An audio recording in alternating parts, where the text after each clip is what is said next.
we really need to talk about deepfakes. These are AI videos that are so realistic, they can literally make it look like anyone said or did anything, and the tech behind them is moving at a wild pace.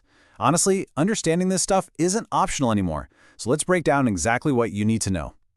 All right, we're just going to jump right into the most shocking part of this whole thing, because this isn't some far-off futuristic problem. No, this is getting really personal. Yeah, just let that sink in for a second. This is the absolute heart of the problem. It's not science fiction. The tools that cook up a convincing, completely fake video of anyone, and I mean anyone, including you, are out there. This is the reality we're all living in now. So you're probably wondering, how is this even possible? You'd think it would take some massive Hollywood-level production, but the truth is, the process is kind of terrifyingly simple. Okay, get this. An AI only needs about 10 to 15 seconds of your voice. That's it. Think about it. A clip from an Instagram story, a voice note you sent, a bit of a video call, that's more than enough for it to learn your voice perfectly. And then it just maps that voice onto pictures of you, basically creating a digital puppet that looks and sounds exactly like you. It's wild. So knowing how it's done is one thing, but the bigger question, the more important one, is why? What's the real danger here? What are people actually using this tech for? You'd think it's all for big scams or political drama, and sure, that happens.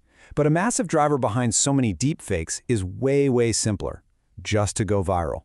A lot of these are made purely for the shock factor, just to chase clicks and get attention online, and they don't care who gets hurt in the process. And this is where it gets really strange. It's like a disturbing mix and match game. Someone can grab one person's face, another person's voice, and digitally paste it all onto a third person's body. The final result looks seamless, but it's completely made up, designed from the ground up to fool you. But what's the one thing that makes this trend so incredibly dangerous? What's the one piece of the puzzle that turns this from a weird tech problem into a huge problem for all of us? 95%. That's the number. That's the percentage of people who can't tell if a video is real or fake. Our brains just aren't wired to catch these tiny digital tricks. We've been taught our whole lives to believe what we see, and that's exactly what makes us so vulnerable to this stuff. Now, let's talk about who's being targeted, because this is where the story is really shifting. It's not just about celebrities anymore. And look, while this is happening all over the world, the research for this explainer shows that this trend is actually growing fastest right here in India. That's what makes this conversation so urgent for all of us.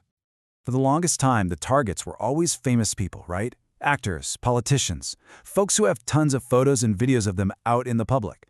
But that's all changing.